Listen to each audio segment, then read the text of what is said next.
नहमदुहु नसल्ली अला रसूलिहिल करीम अम्मा बाद फ़ाऊज़ु बिल्लाहि मिनश शैतानिर रजीम बिस्मिल्लाहिर रहमानिर रहीम। अस्सलामु अलैकुम। क्या हाल है आप सबका? उम्मीद है सब खैरियत से होंगे और रमज़ान की तैयारी कर रहे होंगे सब। रमज़ान की तैयारी जो है, रमज़ान की तैयारी के साथ साथ ये तैयारी भी करनी है खाने पीने की तैयारी के अलावा कि हमने जो अपने आप को रोकना है बहुत सारे कामों से, ये तैयारी भी करनी है कि जो काम हम करते हैं समझते हैं कि ये नहीं करने चाहिए, उन कामों को रमज़ान में कोशिश करनी है कि ना करें, और ताकि आइंदा भी जो है ना उस पर फिर हम अमल दरामद करें ना। सबक शुरू करने से पहले अगर आप चैनल पर नए हैं तो सब्सक्राइब भी कर लें और लाइक भी किया करें और शेयर भी किया करें।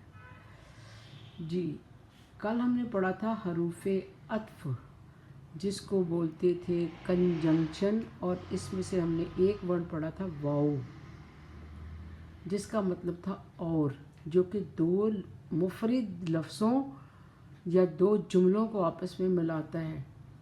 जबकि आज का जो सबक है ये दूसरा हरूफ अत्फ मैंने लिया है, जो कि कुरान पाक में भी ज़्यादा इस्तेमाल हुआ है।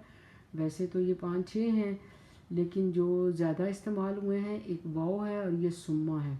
फिर अगर जो बाकी रह गए हैं उनमें से देखेंगे, अगर जिसका इस्तेमाल ज़्यादा है उसको हम डिस्कस करेंगे। सुम्मा, सुम्मा का मतलब है फिर।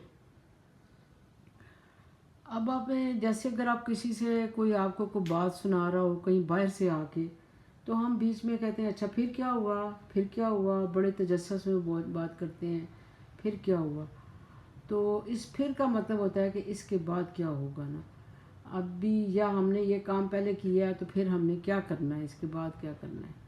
सबसे पहले वाला जो है ना, जो ही मैंने ये सोचा ना मैंने सुम्मा को डाउनलोड करना है, तो एकदम ये सूरत 3 का ये आ गया आयत मेरे ज़हन में, कि जहाँ आप अल्लाह ताला ने कहा सुम्मा रददनाहु अस्फल साफिलीन, कि हम तुम्हें बहुत निचलों में लौटा देंगे। फिर हम तुम्हें, फिर रददना का मतलब है रद्द करना, रद्द कहते हैं दफ़ा करना, दूर करना। हु मीन उसको, कि अल्लाह ताला कहते हैं कि जो गलत काम करेगा फिर अल्लाह ताला उसको जहन्नम के नीचे वाले दर्जों में डाल देंगे। सुम्मा अगला वाला है सुम्मा बअसनाकुम, फिर बास का मतलब होता है उठाना, जिंदा करना। कुम का मतलब है तुम्हारा, ये है अटैच ज़मीर, और अंता की ये हालत थी, अंतुम की ज़्यादा के लिए। सुम्मा फिर बअसनाकुम, फिर हमने तुम्हें उठाया। अब यहाँ पर क्या है कि ये हम तुम्हें उठाएंगे, ना का मतलब है ये हम, और कुम में तुम्हें, फिर हम उन्हें उठाएंगे। या अगर कहीं ये रेफरेंस है कि हमने तुम्हें उठाया बाद मौत के, तो वहाँ पर भी ये वर्ड ऐसे इस्तेमाल होता है। अच्छा, ये वाले जो वर्ड्स हैं ना, ये सारे अगले वाले जो है ना, ये पहला वाला तो मैंने सूरत 3 से लिया था, और ये बाकी जो है ना ये 2-3 लाइनें जो है ना, ये सूरत 2 लाइनें सूरत बकरा से ली गई हैं।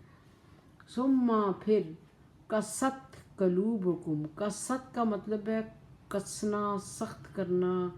जैसे आप कहते हैं ना फलां चीज़ कस के बांध देना, देख लें वो लफ्ज़ भी जो है ना अरबी का, तो सख्त करके।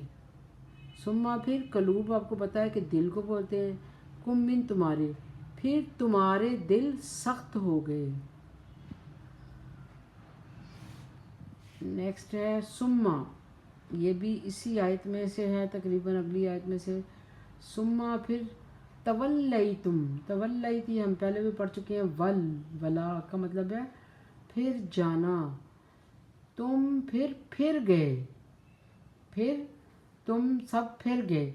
अब यहाँ पर तुम और कुम, और इधर भी देखो कुम, ये वाले जो है ना तुम और कुम, ये बता रहे हैं कि ये ज़्यादा लोगों की बात हो रही है। ये जो उनसी ज़मीर इस्तेमाल हुई है ये जमा की ज़मीर यहाँ पर इस्तेमाल हुई है, और उसकी ये दूसरी वाली हालत इस्तेमाल हुआ है। सुम्मत्तखज़्तुम कि फिर तुम्हें पकड़ा, आन पकड़ा, पकड़ लिया तुम्हें। फिर देखिए सुम्मा कल्ला सयालमून, ये वाली जो आयत है ये सूरत निबा की तीसरी आयत है। सुम्मा फिर कल्ला हरगिज़ नहीं, कल्ला पे भी एक पूरा लेक्चर है कि जहाँ अल्लाह ताला ने डांट की बात करनी हो, कोई डांटना हो बंदे को, तो वहाँ पर कल्ला का लफ्ज़ इस्तेमाल किया जाता है, तंबीह करनी हो किसी को। तो सयालमून सीन जो है इसका मतलब है अनकरीब है। सीन पे भी एक लेक्चर डाउनलोड होना चाहिए ताकि आपको इसका कॉन्सेप्ट भी पता चले। अनकरीब वो जान लेगा, सुम्मा फिर कल्ला हरगिज़ नहीं वो जान लेगा। सुमर्जिल बसरा, ये मैंने लिया है जनाब सूरत मुल्क से, जहाँ पर ये आया था ना सुमर्जिल बसरा कर्रतैन यन करीब अलैकल बसरा खासिम का खसीर, कि अल्लाह ताला जहाँ पे ये कहते हैं कि तुम आसमान की तरफ नज़रें उठा के देखो तो तुम्हारी निगाहें जो हैं वो ज़लील ख्वार होके नीचे लौटेंगी और तुम्हें आसमान में कोई शगाफ नज़र नहीं आएगा। वैसे तो देखें कि दुनिया में हम कोई घर बनाते हैं ना, तो हम पिलर्स बनाते हैं, दीवारें लगाते हैं। एक कमरे को बनाने के लिए 4 दीवारें होनी चाहिए, 4 नहीं तो एटलीस्ट 3 तो होती हैं लाजमी ना, तो उसके बगैर कमरा नहीं बनता।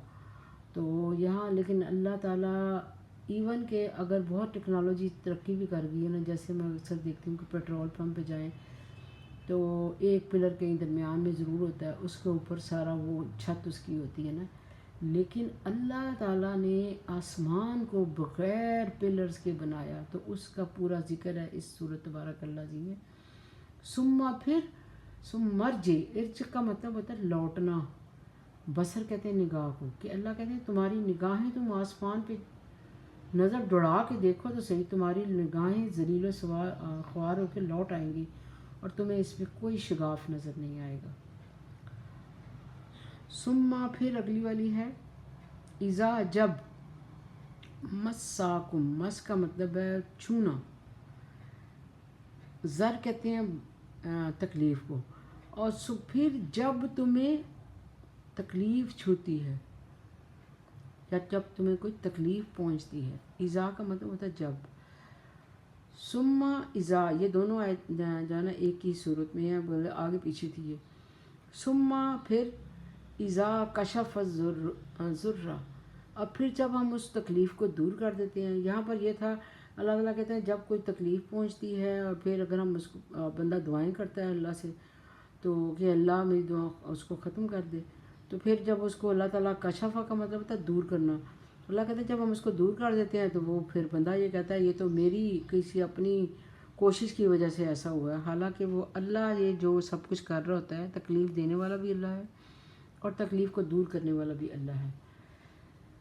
नेक्स्ट देखिए सुम्मा फिर इन्ना, बेशक रब्बा का तुम्हारा रब है। ये बहुत आसान, इन्ना जो हमने पढ़ा था मुशब्बह बिल फ़ेल कि इन्ना का मतलब होता है बेशक, और ये अगले लफ्ज़ को ज़बर देता है। रब्बा के ऊपर देखें ज़बर है, का पे भी ज़बर है।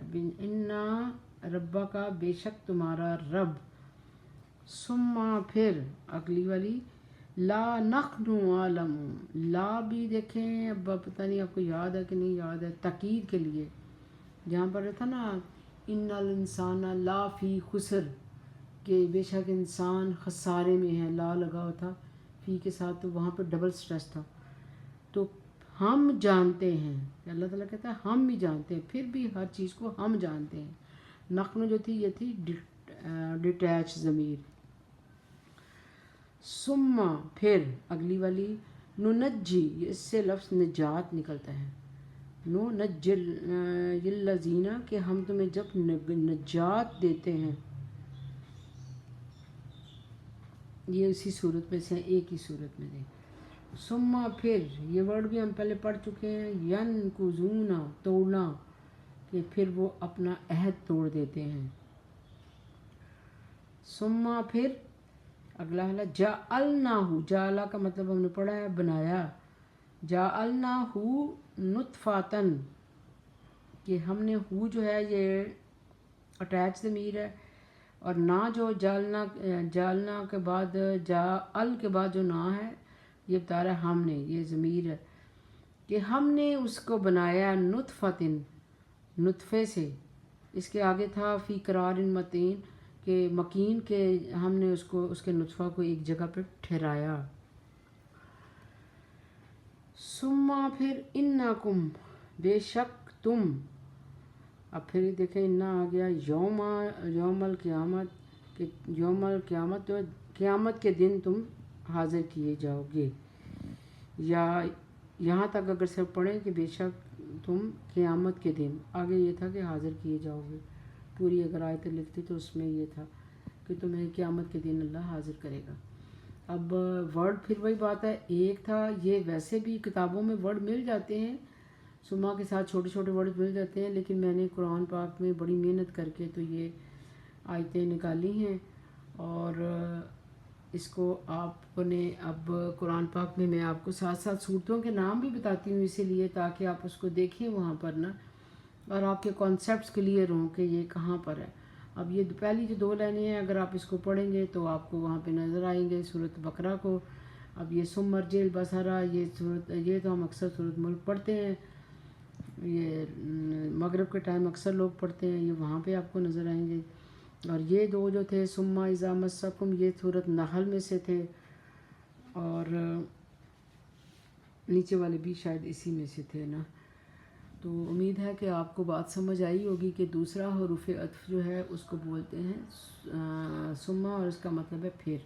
اور یہ جب ہوتا ہے کہ جب ہم نے کسی کام کو کہ اچھا پھر کیا ہوا، پھر کیا ہوا، اس صورت میں اس ورڈ کو استعمال کیا جاتا ہے نا. تو اب جہاں پہ اب قرآن پاک پڑھیں، رمضان آ رہا ہے، اللہ تعالیٰ سب کے روزے بھی قبول کرے، اور ہم جو سب کو تلاوت کرنے کی توفیق عطا فرمائے. اور کوشش کریں کہ جو ورڈز آپ کو سمجھ آئے ہیں ان کو غور کریں وہاں پر. بے شک ترجمے والا قرآن پاک رکھیں، لیکن اس کے لفظوں کو معنی کو غور کریں، کہ جو مقصد ہے ہمارا کہ معنی سمجھ آنے چاہیے نا. رٹا نہیں لگانا صرف کہ آیتیں ہم نے یاد کر لی ہیں اور اس کی امپلیمنٹیشن ہماری زندگی میں ایک دھیلے کی بھی نہیں ہے نا. تو لہٰذا سمجھ جب آئے گی جب آپ لفظوں کو سمجھنا شروع کریں گے. آیتیں جو ہے نا تب جو ہے نا آپ کے دل پہ اثر کرتی ہیں، جب آپ اس کو خود اپنی آنکھوں سے اس کا مطلب سمجھتے ہیں کہ یہ کیا کہا جا رہا ہے. تفاسیر تو آپ کو بہت سے ملتی ہیں، آپ ویسے بھی سن سکتے ہیں، لیکن یقین جانیں بہت اچھا لگتا ہے کہ جب آپ کو ایک بات سمجھ آ رہی ہو تو ایسے لگتا ہے کہ اللہ یہ مجھ سے بات کر رہا ہے، اللہ مجھ سے کہہ رہا ہے. اور قرآن پاک کو یہی سمجھنا چاہیے کہ ہر قرآن کی آیت جو ہے نا، اللہ تعالیٰ کو اگر کوئی حکم دے رہے ہیں نا تو یہ سوچنا چاہیے اللہ مجھے یہ کہہ رہا ہے. اب مجھے بھی یہ سوچنا چاہیے کہ یہ باتیں جو میں بتا رہی ہوں، پہلے میں اس پہ امپلیمنٹیشن میری ہے کہ نہیں ہے، میں عمل کر رہی ہوں کہ نہیں کر رہی ہوں. مجھے پہلے عمل کرنا ہے، باقیوں کو بعد میں کروانا ہے نا. تو اس پہ ہم زیادہ تر یہ دیکھتے ہیں کہ دوسرا بندہ عمل کر رہا ہے کہ نہیں کر رہا، اس کی چیزوں کو دیکھتے ہیں. پہلے اپنے اوپر دیکھنا چاہیے کہ میں نے یہ کام کرنا ہے، اور میں نے پھر آگے جو ہے نا اس کے کسی اور کو بتاؤں گا، پہلے میں خود عمل کروں. تو عمل کے لیے آیا قرآن پاک. تو لہٰذا اللہ تعالیٰ سے دعا ہے کہ ہم سب اس کو پڑھیں بھی، اس کو عمل بھی کریں. اللہ تعالیٰ اس قرآن پاک کا فہم ہمیں عطا فرمائے. اور آخر میں دعا ہے کہ اللہ تعالیٰ آپ سب کو جہاں بھی رکھیں، آپ اللہ کی حفظ و ایمان میں رہیں، اور ہمیں سب کو آسانیاں بانٹنے کی توفیق عطا فرمائے. اللہ تعالیٰ ہماری زندگیوں میں آسانیاں پیدا کرے، صحت عطا فرمائے آپ سب کو. اللہ تعالیٰ آپ صحت کے ساتھ روزے رکھیں اور روزے رکھنے کا حق ادا کریں جس طرح کے روزے رکھنے کا حق ہے. آمین ثم آمین. والسلام علیکم.